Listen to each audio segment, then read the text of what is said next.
All right, welcome everyone to another episode of Walking with the Master. And listen, this is another giant of a martial artist. Not just a martial artist. He's a businessman. He is a entrepreneur in his own right. He is a servant of people. And I'm talking about Grand Master Lamarr Thorton. I listen, subscribe now, let somebody know, because we're getting ready to have this conversation that you just don't want to miss. Ush, my brother, how you doing? Grand Master, it's good to see you. Doing fine. Doing fine. Working hard. Yes, sir. Yes, sir, man. We got to keep on working, like you just said a little while ago. To me directly, man, we stay busy. We stay busy. It's very, very important. We got to continue to serve. Yes. By Allah's grace and permission, we just got to make it happen. Well, the way we get into this, Grandmaster Lamarr Thornton, the way we get into this is, the first things that I want to do is I say we got to go to the root. Of course, the purpose for this this conversation, the purpose and the reason behind the conversation is our relationship with Doc, and we want to bring that in, and we want to expound on you as an individual, because this is, we're walking with a master when it comes to walking with Doc, but I'm walking with you in this particular episode. This is Walking with the Master, and the master is Grand Master Lamarr Thornton. And just so that I know some of your students that there is a proper title, of course, when I say Grand Master, it represents the highest of levels, if you will. But what is the terminology so that I will be absolutely correct? Well, my title is Kushinda. Kushinda means chief. That's our highest ranking of title. So it's called Kushinda. Kushinda. Kushinda. Beautiful. It's nothing wrong with being right and exact. Yes. So if when I say Kushinda, everybody, and you don't understand, just throw Grandmaster on that for you if it makes you feel better. All right. Could you please start from the root, your beginnings? Please share with us what that is. Well, I started martial arts when I was about maybe 11 years old. My first experience with the art was judo with Grand Master Chakazulu at St. Philip's Church in Harlem. And it was with the director of the community center put me in judo. I have a brother. He put me in judo and had my brother play basketball, because I was I was a little angry and always disenchanted. So he thought that maybe I needed the community center director.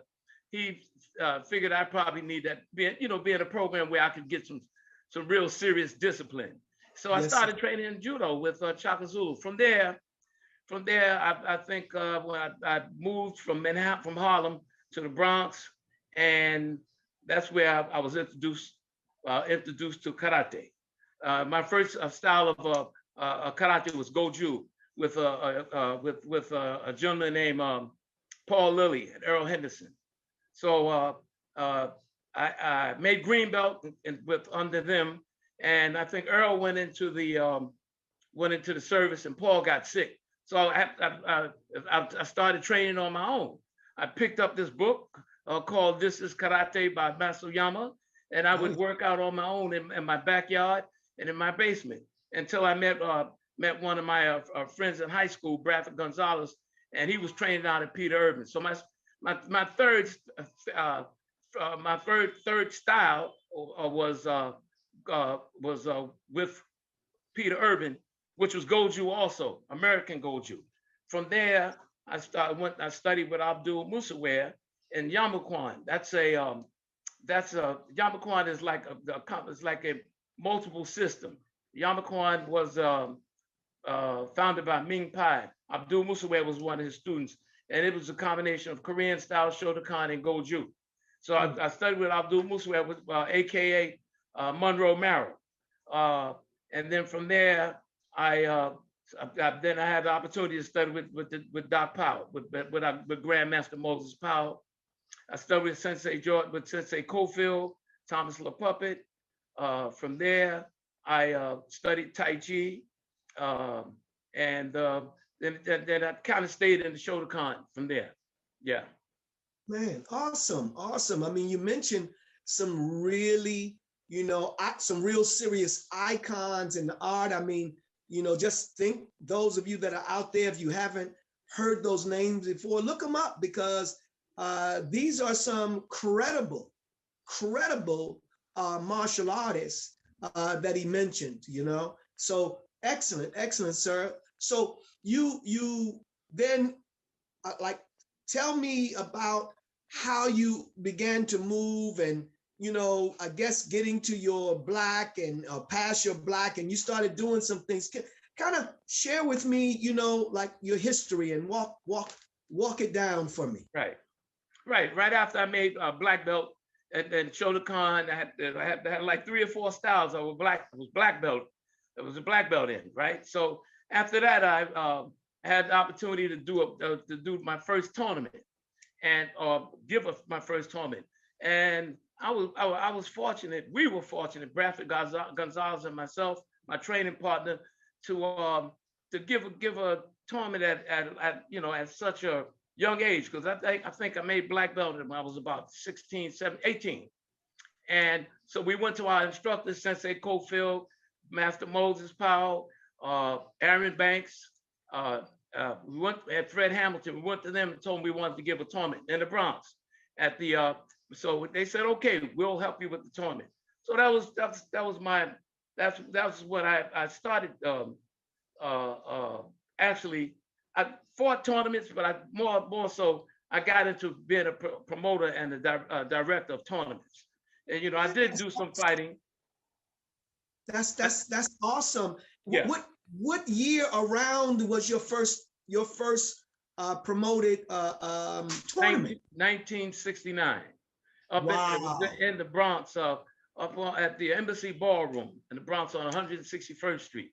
Now, the funny thing is that the Sensei Cofield, Master Moses, and Aaron Banks, they said, Lamarr, now you don't have enough rank to do a tournament. So what we'll do is we will work the tournament for you and direct the tournament, and you guys will just be on the side, and we'll show you what to do. And so what they did was, which was a blessing, is that they took over. They came in and they ran the tournament for us. Which was always had people like Moses and Aaron Banks and Peter Irvin. They were like my big brothers, my mentors. So so it was like 1969 we gave our first tournament, and then after that. After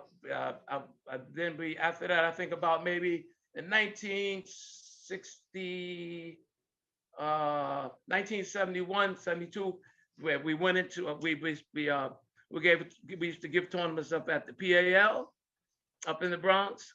We would have competitors like Nasty Anderson, George Chung, Master Lil John, yourself. Yes.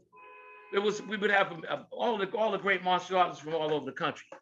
From there, from the PAL, we graduated and went and started giving tournaments at City College. That's when we've had the Police Against Corrections. We had all the famous, some of the famous celebrities would come to our tournaments. Wesley Snipes, Michael Jai at that time. He was, I think that was in about 1974, 75. Michael had to be about 16 years old. He would come from Connecticut, Michael Jai White, the actor, and compete at our tournaments. Beautiful. Yeah. Beautiful. Man, that's awesome. I mean, clearly, I'm familiar with your tournaments, and it was actually us having a conversation at one point when we did the correction the law enforcement aspects where, you know, we started doing some things, and when I talk with you, you put it together and allowed us to, you know, bang, man. We had a good time. We had a good time. We had a good time. Yeah, Good, I mean, good martial arts. Very, very, it was very much competitive, and we you know, it was good showmanship too. You know, yes. I enjoyed seeing the policemen compete against the correction officers, and it was amazing. Yeah, yeah, it was great. It was great. And you know, our even though the tournament scene, we were still banging, but we were able to, and I should say you let us bang better and strong. We had a good time fighting back in those days. So let's go into that. Let's go into not so much those particular tournaments, but I want to go into the tournament arena, you know, because you are one who have you know, actually put on these tournaments. You've seen them happen. You see the progression from bare knuckle activity, no gloves, no foot gear, no headgear, to that whole thing. Talk to me about how that happened from your perspective, and what was it like?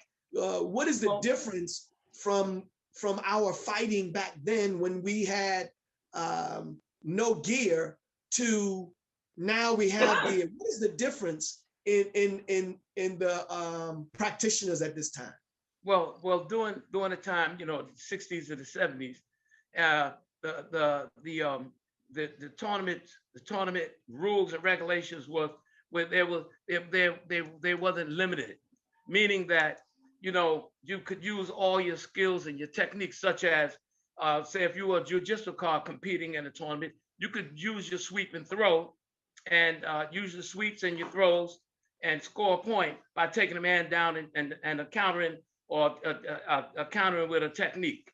Versus today, that particular weapon is not allowed. You know, another thing you could do back in the day in the tournaments is you can grab and punch. You know, that's no longer, that does not exist today. You cannot grab and punch today. So well, the difference from the yesteryears and today is that they took away the yesteryears. You could use all the weapons that you learned from the dojo. You could take it into tournaments and apply it, so you could test your skills. Today, if whatever you learned in the dojo in reference to self-defense or self-defense, real self-defense, or versus tournament techniques, you know, you can't use the stuff that you learn in the dojo in a tournament. Tournaments, right. You're limited. The tournaments is a game of tag now. Back in the day, it was a game of combat, real combat. Again, like you said, there was the bare knuckle, no equipment, and you can use all kinds of techniques. Today is different. It's just stop and go. The other thing about the old days is that back in the day, they would let you could fight without stopping for 2 minutes. You know, so it's a little different now. Now stop and go, stop and go. Yes, and you know, when I think of when I was a young fella, you know, really doing, even with the children, you could, like, if you didn't give a blow that made the person respond, even with the children, when a point was made, it was made because the response from the one it was made on made you know that it was. So there was no close contact and then score a point. You actually had to touch the body to make a point, even for children. Where it's totally different today, right? Yeah, totally. And that's because it was like they allowed light contact, and you know and the techniques had to be focused. You know, you had to do your technique or apply your technique with a lot of focus, a lot of what they call kimi, or strength in the English language. You know, with strength and a good form. Yes. You know, Yes. that was also with the children too. Even with the children, everything had to be precise. It couldn't be flimsy. You also had to show that combat behavior, that combat mentality. You couldn't just, you know, fall in or lay in off balance. You had to be on balance when you do your kicks or your punches, or if you were on defense, blocking counter, it had to be precise. Yes. Yes. Yeah, I agree totally. yeah, yeah. Good form, they call it. Good form. Good form. Good wasa. That's right. Yeah, good That's wasa, right. yeah. Mm-hmm. Now let me ask you this. You have been a mentor to many children. You haven't mentioned, you know, the 135th Street, the why. You know, please share with us. Please share with us, you know, all that. How did you? When did that happen? How did the school turn into that? Give us a little understanding of that process. Okay, so the reason why I started teaching at the Y is because I grew up in the Y. I grew up in the Y from the age of about 10, 11 years old. I swam right there at 135th Street. I learned how to swim and became a competitive swimming state champion when I was about 12 years old. I did gymnastics there, played baseball and basketball. Was never a good basketball player, but I was okay baseball player, but a great swimmer. So the YMCA was what you would call that was my route. I had opportunities to teach in other places, maybe downtown or in the Bronx, but I chose the Y at the time at that time, because it was my roots. So what I did was I made a phone call to the director one day and called him and said, listen, I'm Lamarr Thornton. I grew up here in the Y, would like to teach martial arts. And so they accepted, you know, they welcomed me in, they gave me a space, and it's, you know, that is my martial arts. That's where I really started to really teach and get involved with teaching the martial arts right there at that YMCA. And that was in my heart and in my mind to bring the art back to the community. You know. Beautiful. When was that about? Let's see, I started teaching at the Y in 1998. 1998. I started teaching in the Y. Was it 19? I'm sorry. It was 1978. Sorry. Okay, because I was getting ready to say, no, I know I was there. No. 1978. Please forgive me. Yes, sir. Yes, sir. 1978.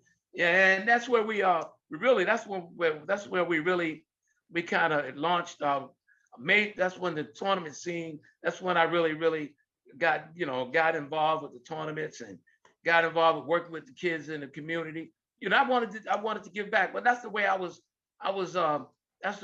raised, not just by my parents, but the people in the community, in the Harlem community. The people in the Harlem community were like my mothers and fathers.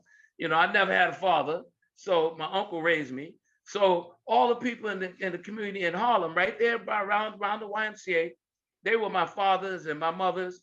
And so when I just felt like I had to go back and give back.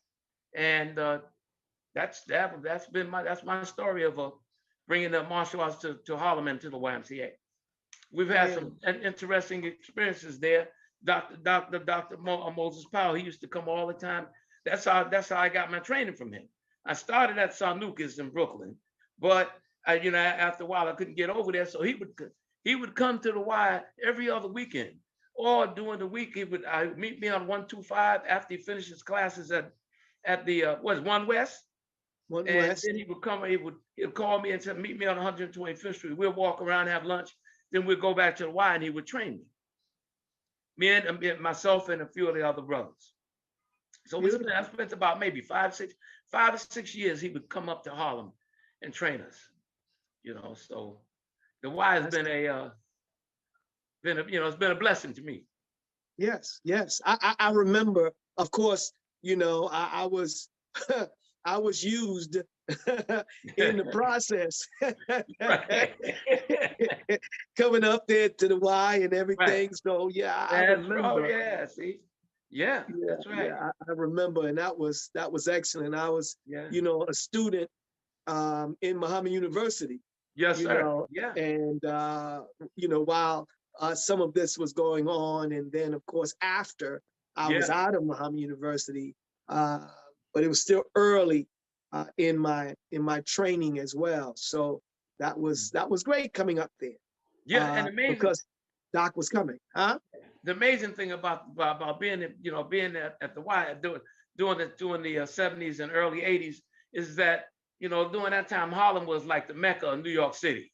Most of the martial arts, I'm talking about martial artists from out of town, not just the African American. I'm talking about all martial arts from all over the world. We've had people like Alex Steinberg from Tong Dojo. We've had George Chung from California. We've had a lot of people come to that YMCA just because they heard that that's where you would get the best fighting and the best training. So the Y was, and because Dr. Powell was there, Moses Powell, Grand Master was there too. So wherever he went, folks would find their way to get to him. And we've had people like Louis Delgado. Nobody knows who Louis is. You do. Louis Delgado. Aaron Banks came up, did a seminar. Who else do we have? Rico Guy. Rico's been up there. You name it. Michael Jai fought right next door to the Y. I used to have to give a tournament in the school, PS 175. Michael Jai, Cynthia Rockrock, all of those, Matt Nasty. Most of the martial arts all over the country would come there. We've even had the Japanese Foundation contact us while I was at the Y, and they sent a group of masters from Japan to come and exchange techniques with us. Now, now being in 1978, 1979, having some masters come from Japan, automatically, most of us would say, "Oh, we're going to get some knowledge." But when the masters got on the floor, and when they got on the floor and trained with us, they said, "No, we're not here to teach you. We're here to exchange techniques." And that's what they did. They had us do, So it was a lot of we had great experiences in the YMCA. It was a place where you could get enlightened with your martial arts and learn. Excellent. Is it still a base for you? No, I'm right up the street. What I did was I bought a building up the street, and we bought a building up the street from the Y on the 135th between 7th and 8th. The Y is 135th between Malcolm X and Fred Douglass. We're right up the street. We bought the building and we put the dojo in the basement. Nice. Still on the block, doing the same thing, just a little different time, different way. Great. So tell us something about Doc and your relationship and his teaching you, and just tell us a little bit about that. Yes. Well, I met Dr. Powell at Manhattan Center. I was about 16 years old, and I was about 16 years old, and I think I was a brown belt, might have been a green belt when I first met him. And first, I think it was my first tournament, myself and my buddy that I trained with, my training partner, and we were on the sidelines by ourselves. And for some reason or other, Doc walked up on us. He was always good for, if he saw somebody by themselves, or he was always cordial with everybody. And we were warming up, and he walked up on us and said, because evidently I must have looked nervous or something was going on. So he walked up on us and said, "Little brother, don't worry, take it easy. You're gonna be all right. But what's your name?" I told him my name. He said, "Okay, all right, good. Stay loose, stay strong, and fight." So right thereafter, I think that evening I made the finals. made the finals, and but Doc was doing a demonstration before the fights, before the competition. Mm. And he got up on the mat, got up on the stage, and I didn't know that. I didn't know him, like I said, I didn't know him. I just met him. He just spoke to us, and he started doing work. Mm. And he started doing techniques and going to his thing, man. I missed my division watching him work. Oh, They called my division because the green belts were fighting in the finals on the not on the stage but on the floor, and we were watching Doc doing his thing, and I missed my division. And after that, after he had done his demonstration, we ran over to him and said, "Can we come train with you?" He said, "Yeah, but you got to go talk to your instructor." So he's been instrumental in my life. It's been like a father to me, a father, uncle. After he invited us down, invited me to the dojo, and I would go train every chance I got when somebody would drive me out. Then after a while, I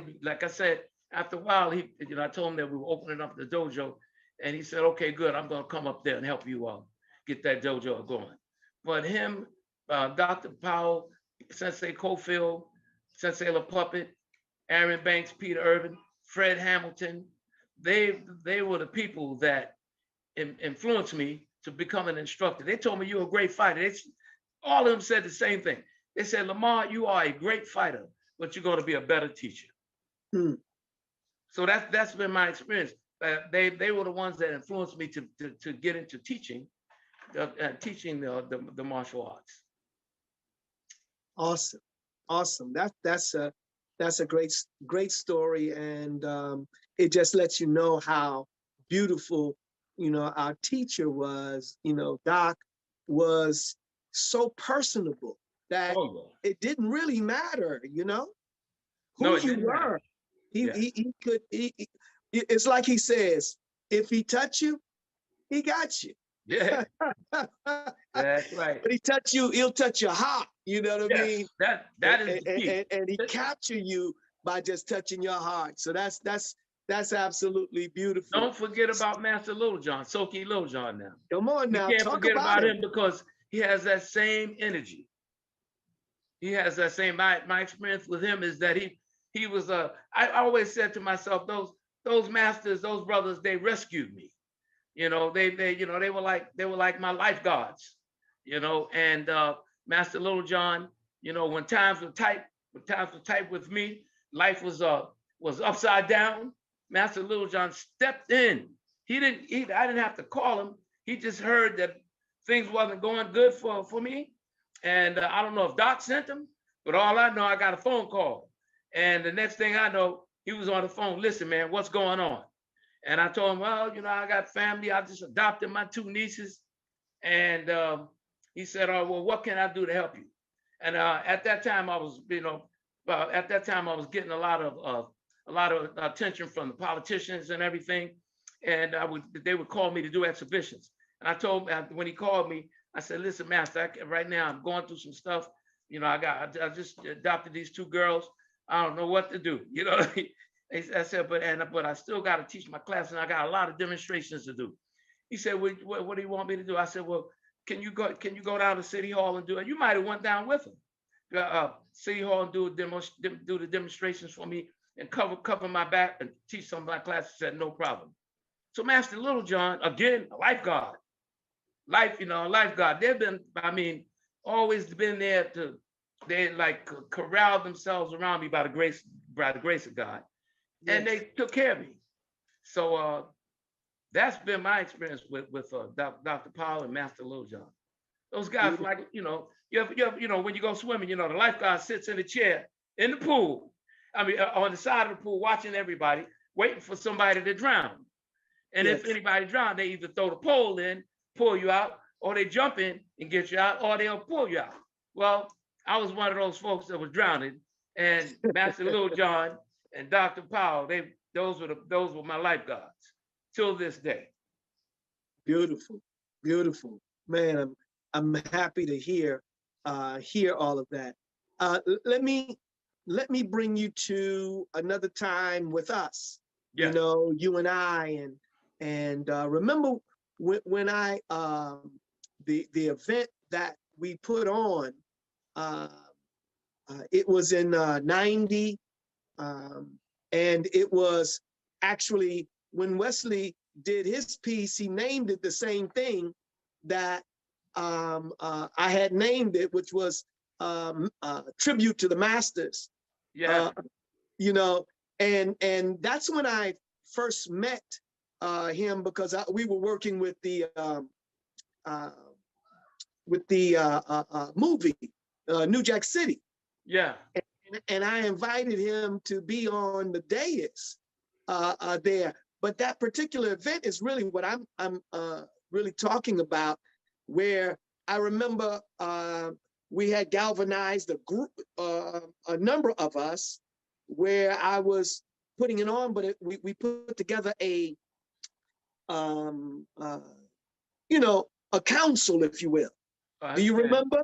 Yes, I remember. Yes. Yes, yes, Yes, that yes. was That was we had Mr. V, Master Grand Master V, Doc, uh, uh, Grand Master Pereira.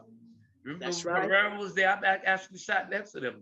Doc and Pereira, everybody was there, and Wesley Everybody, was a guest that day. man, Yeah, yeah, that was amazing. it was I an think amazing, yeah, it was yeah, amazing event. yeah, I, I, I, I don't know if that one has been rivaled yet, but that was right at that church. That church was it on Pacific or yes, wherever?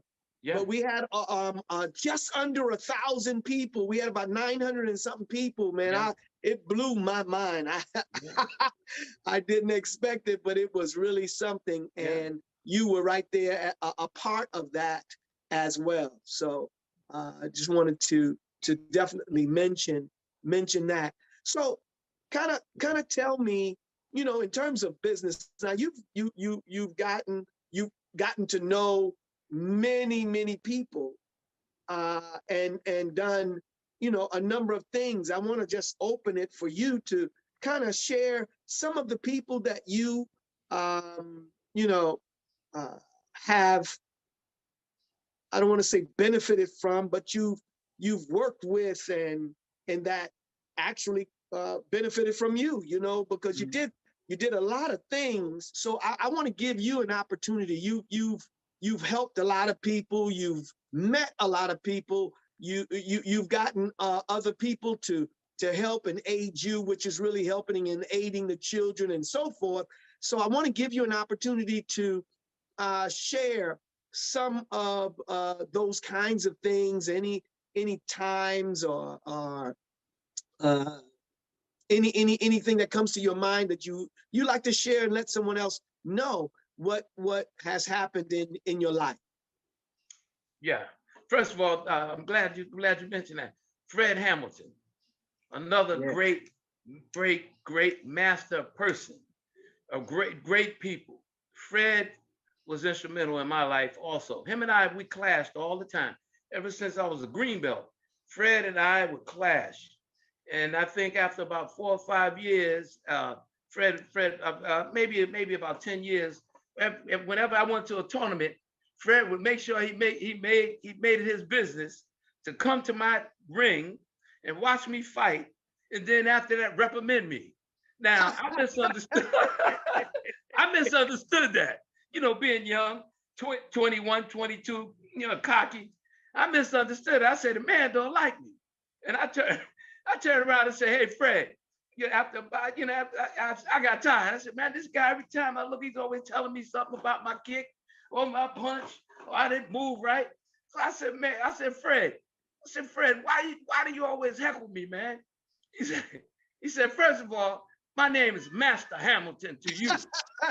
He said, he said, "Don't you ever call me anything else but Master Hamilton." And then he said, "Moses." He called Grandmaster Moses. He said, "Moses, the puppet, come here." He said, "Monroe, come here," because he knew I was tight with Abdul Muhammad, Monroe. He said, "Come here. This guy just called me Fred." he said, "Lamarr." After he got all these guys behind me, Fred, he got all these guys behind me. He said, "Lamarr, tighten up." I looked at him like, I said, what you mean tighten up? I said, tighten up. You know what I mean? You know what he was saying? Tighten your stomach up. Because he said, if you don't, you're going to have trouble out of us. He said, he didn't say me. He said us. So back in the day, and you remember, you caught, you, if a master walked past you, Leon Wallace, Major Wallace, or Fred, they tag you in the stomach. You had to take it. They're waiting they're waiting. If you go to tournaments, and back in the day, they'll be waiting for you and early in the morning at the door when you come in to hit you in your stomach 4 or 5 times to see what you're made of. See? And that's what he said. Don't you ever call me Fred. He said, you call me Master Hamilton. And he said, now tighten up. And when I saw him on all of them, I just tightened up. And he said, bam, hit me in the stomach. He said, what's my name? I said, Master Hamilton. He said, bam, you didn't say it loud enough. Bam, okay, now you can go. And I want you to call me. So, but Fred, after that, he said, Lamarr, at the end of the tournament, right after I finished fighting and everything, he said, Lamarr, come here, man. He said, let me tell you something. I love you, man. And he, ever since then, whenever he see me with a tournament, if Lamarr, you got to come and sit down. I got to tell you something. A lot of times it would just be, I want you to hurt this guy. I want you to hurt that guy. But he would always give me a kind word, or we'd have some history to tell him. He's a historian, you know that, right? He was a historian. Yes. But that's what it was. So Fred Hamilton, that was one of my greatest experiences. I've always cherished that. Going down to Peter Urban's down in Chinatown. I studied down in Chinatown. I met all the great warriors down there. I studied with Kim Foyer Padu. People don't know these people. Sekwi Shaw, Ulysses Edwards. They had this cat named Carlos Molina. You might know Carlos. Carlos was law enforcement. Carlos Molina and Frank Ruiz. Those were amazing experiences for me. Just going to the dojo and hanging out with them. As far as being in the community, hey man, as far as working in the community, every day is a great experience for me, and it's a blessing to be able to work in the Harlem community as being a what I call a community servant, not just a martial arts instructor, but community servant. And and every day it's always something good. Even when it's bad, it's something good. When I go to the dojo and have to work with the young people, or just me collaborating with people in the community, it's been a blessing. I've got a lot of support from the people in the community. People like Lloyd Williams. Lloyd Williams is a guy that does Harlem Week. Him and I, we clash also like Fred and me used to clash. But Lloyd looks out for me. Tony Rogers. These are guys, Charlie Rangel. Charlie Rangel was responsible for me getting a citation from the city, from the state. Everybody knows Charlie Rangel. That's right. Yeah. I've had so many great experiences being a martial arts instructor, not just a kick and punch guy, but the people in the community and people like Fred and Dr. Powell, Master Little John, Aaron Banks, all those guys, they made it clear, and they painted a picture for me that martial arts is just not about fighting. And they always say this, Shihan, it's a way of life. It's a way of life, and if you do it right, and if you fall in line right and practice right, you'll see that. You'll get past the kick and punch, and you'll see the wondrous and wondrous glory in being a spiritual human being. Beautiful. Well, let me ask you and kind of move in this direction, and that is students, conversations with students. Now, you've been doing it long enough to have men grow up that came in as children under you, and having done that, you've had many conversations, I'm sure, with these students. Tell me give us something, give those that are watching an opportunity to hear some conversations as they are perhaps a student that's observing. have something to say to them. Let me see what do you have to say to them in terms of what is what kind of mind should they have at this time in their training?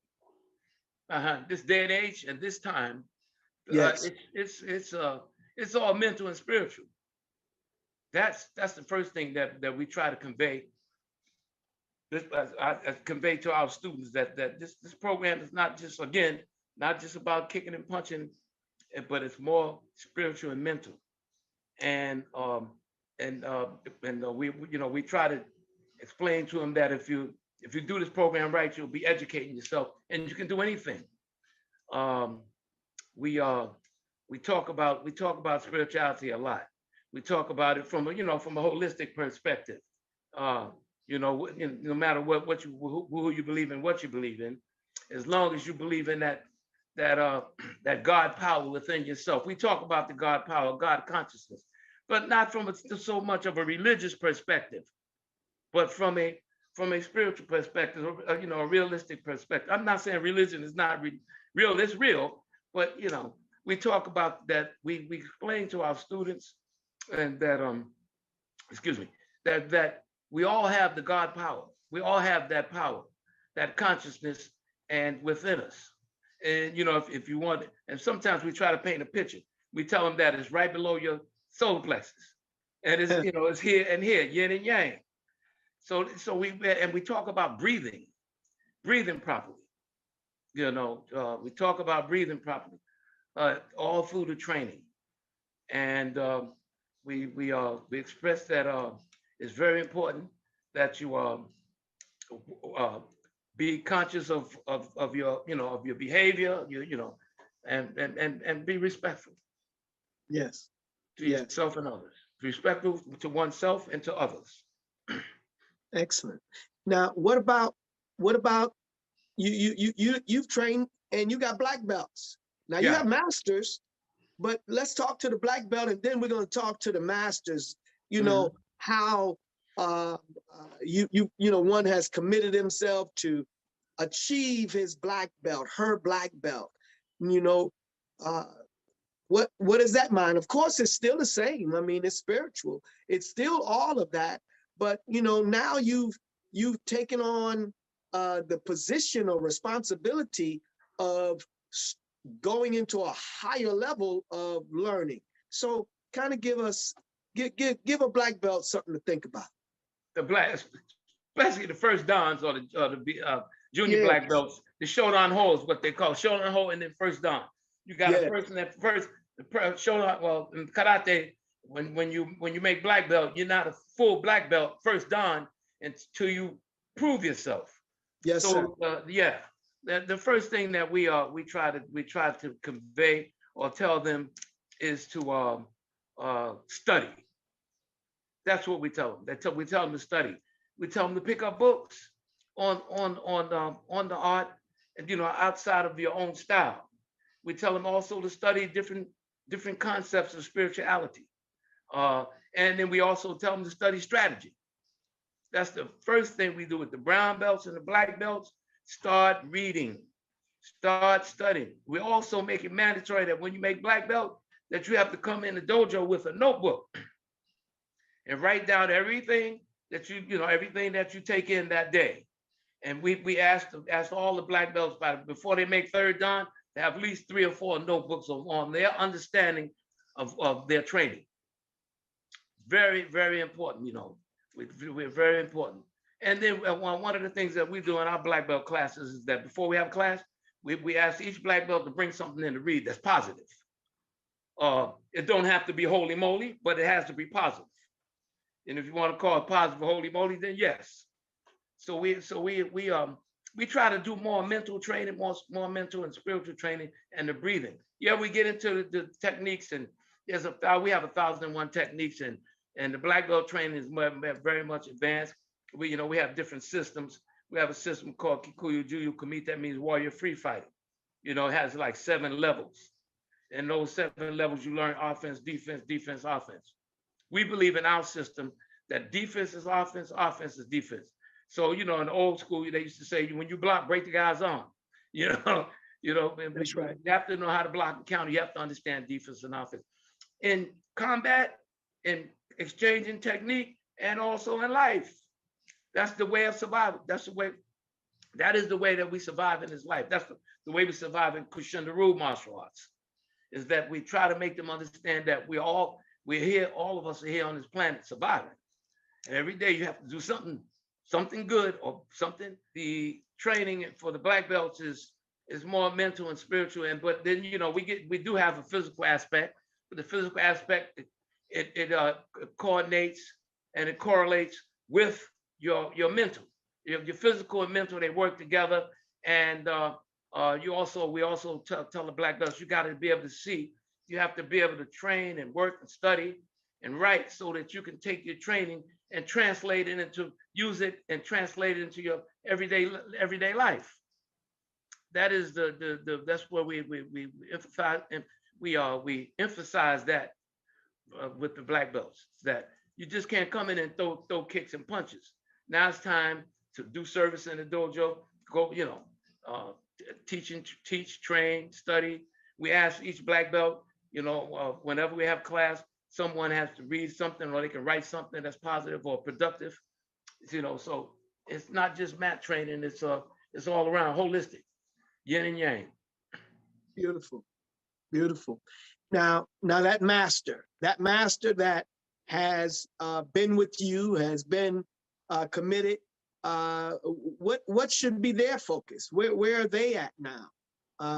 What should they be doing in terms of perpetuating, I guess, what you have already taught them, producing more locations or units? Just kind of tell me about the master and what the master should be thinking about. Mm-hmm.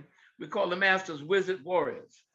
What do we require the masters to do, and what we ask them to do?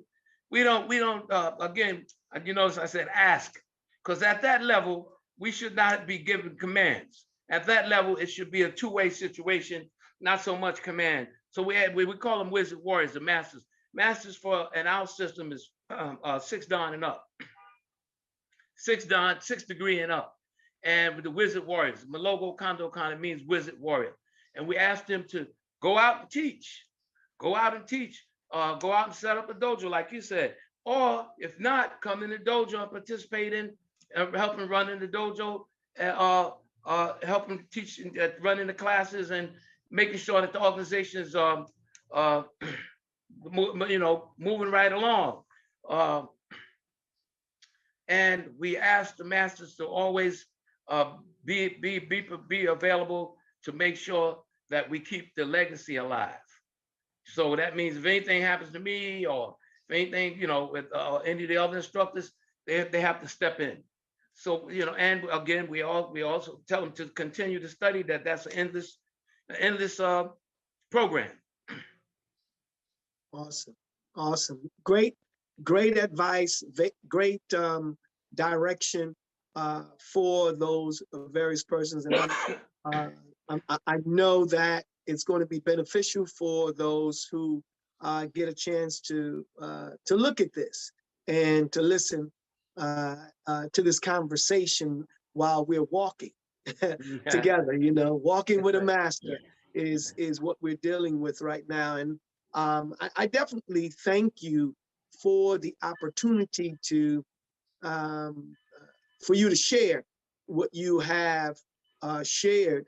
Now, let me just, before we go, let's get to the entertainers now. You mentioned a bunch of entertainers. How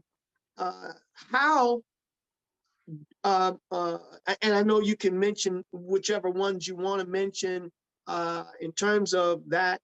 How do you feel those relationships are and have been built?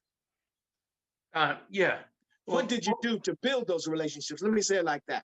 Yeah. Well, most of the entertainers that I know, I met them when they were young, before they were either before they were famous or before they became entertainers, and in film or what have you, and whatever they do. So we've always stayed in touch, stayed in contact. Even like Michael Jai White. To this day, he'll call me or text me or send a message through someone, or either I'll call him and check on him, So the relationship has been mutual, like us, like yourself and me, Master Muhammad. So the entertainers, as well as Wesley, same thing. Wesley will call me, Kashunda, really appreciate you working with my children. I appreciate you working with me when I was in college. Just wanted to give you, I got something for you. Or I need you to come by the house or meet me at a restaurant. So my relationship with most of the entertainers, the martial artists, as well as the non-martial artists, it's been a basic friendship, and I don't try to control that relationship, because how the entertainment world is, Yes,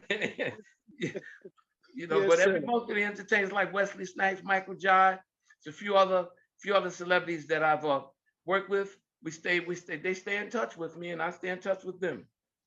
And so, yeah. beautiful, beautiful. It's only it's just a beautiful thing to have relationships and to keep building those relationships, and and that happens over time. So I can appreciate what you've shared as it relates to that. So we're really right at the end here, and I want to give you an opportunity with our listening audience, our viewing audience. Is there anything that you'd like to share before we depart from, or in this walk that we've been walking? Well, I just want to say to you, Brother Anthony, I thank you for thinking about me, and to all of the other martial artists, brothers and sisters, stay safe, be well, and I thank all of them, for making me who I am, because I couldn't have done what I've done without, by myself. So I'm just walking along with the group. Yes, indeed.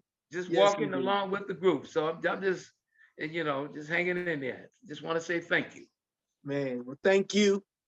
You've been definitely a part of my life, and as we have been walking as young persons to just a little older persons. I don't want to go too far with that. Listen, I just got off the phone a little earlier with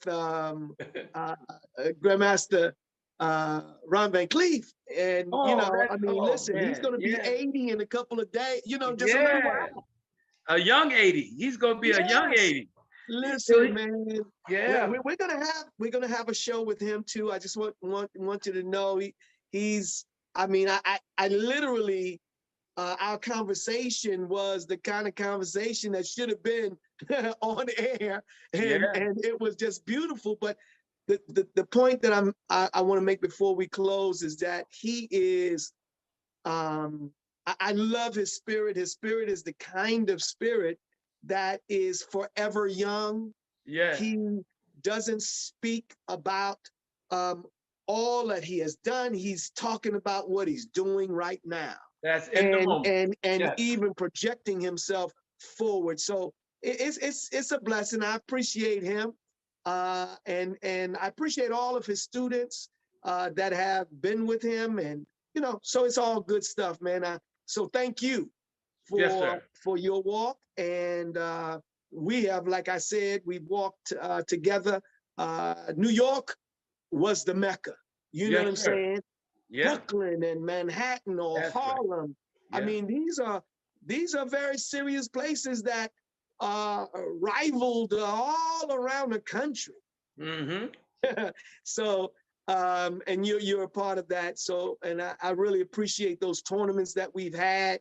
I've had great times. I mean, I didn't know anything about doing self-defense techniques because, we wasn't no self-defense division. It was fighting. That's what it was. We were into battling on the, Yes, sir. Yeah. and throwing. It was good stuff, man. We had a great time. So I'm thank you. glad you mentioned Sadosi Ron Van Cleef. He was Yes. another one of my lifeguards that watched over me. You know, he was again when things were bad, things were tough. He called me up. These guys used to. I mean, they were. I don't know how they would find out what was going on with you. You know, and he called me up. Lamarr, here the things are not doing. You're not doing what's going on. You know, he didn't say Lamarr, you wasn't doing well. He said, but what's going on? I'm just concerned about you. I need you to come down to the house. And he invited me down to the house in the village because I was hanging out with the wrong people. Real quick, I was hanging out with the wrong people. They found out I was hanging out in the club. They came, Owen Watson, Van Cleef. It was about 40 of them. Came in the club and took me in the bathroom. Said, man, you got to get out of here. You know, Ryan said, if you need money, you come by the house. Van Cleef. Yes. And I would go by the house. He would give me clothes from the movie sets. Man. That, you know, the jeans that the kids are wearing now, Van Cleef would give me those jean outfits and everything from the movie sets before, you know, back in the day. And just like a God sent. Just wanted to say that. I have to say that about them. That's excellent. Excellent. See, and this is the thing, everybody, I want you all to recognize the common thread in all of the shows. You know, when we talk about these masters, when we talk about Doc, when we talk about Grand Professor V, we talk about Soke Little John, we talk about Fred Hamilton and Thomas LaPuppet and George Cofield, and with all of these guys, right? See, it was a tight-knit community where they were, and listen, this is during the time of drugs, big time heroin in the community now. Listen, ravaging our community back in the days. This is the Frank Lucas days. This is the all of these big drug dealers that was doing. This is during that time, and you got to know that we were training. We were fighting to stay away from all of that kind of stuff. And when you mentioned, Kushinda, that they came in the club, you see, they came in because they know that wasn't the direction. And these were, man, they were God parents, God fathers, and what? God parents and lifeguards. Yeah, lifeguards. I like that terminology now. Yes, sir. I like that, lifeguards. You know, so yes, that's great, man. It's a great story, and it gives a lot of it gives beauty to knowing that these men, no matter what their issues were, everybody, there's no one who hasn't fallen short of the glory of God. But sometimes people want to put on them like they're supposed to be the super angels. No, they were great men. That's what they were. And that your example and your statement is a sign of their greatness, because they looked out for others to help them to stay on the right path and aiding them in times of difficulty. Thank you for that, for those stories that you shared. Yes, sir. Man. Well, we're right at the end now, man. You know what I'm saying? It was a blessing to get you and you to open up and share what you shared. And I pray that many get a chance to listen to it. And all you got to do now, everybody, is go to on YouTube the official Grand Master Anthony Muhammad YouTube channel. Yes, I want you all to know that I had a name change by the Honorable Minister Louis Farrakhan, and it's Abdul Azziz Muhammad. But of course, I understand now why Doc couldn't get too far. He was Musa Muhammad. Everybody knew him. Yeah. You know, if you know, they knew him as Moses Powell, so it's a little difficult to just not, you know, operate, because so many do know. But anyway, I just want to let you know that. I thank you. So subscribe on the official Grand Master Anthony Muhammad YouTube channel so that you can always be a part of these epic events, these stories, this walk with masters that we walk with. Listen, and we don't walk with no punks now. No, we sir. walk with great men, Yes, men sir. that have proven themselves in many different ways. Yes, and sir. if you'd like to be a part of this walk, don't hesitate to call 773-769-7017 so that I can look at bringing you on to the show. It's open for you. Of course, now you got to have somebody to back your story up. Unless I already know who you are. All right. Thank you. Kushinda. Assalamu alaikum. Be good. Wa alaikum salam. Thank Take you. care. Thank you. Every student of a master here today, you reflect your master teacher. You want to walk like him. You want to talk like her. But you start by having an object in front of you that you admire.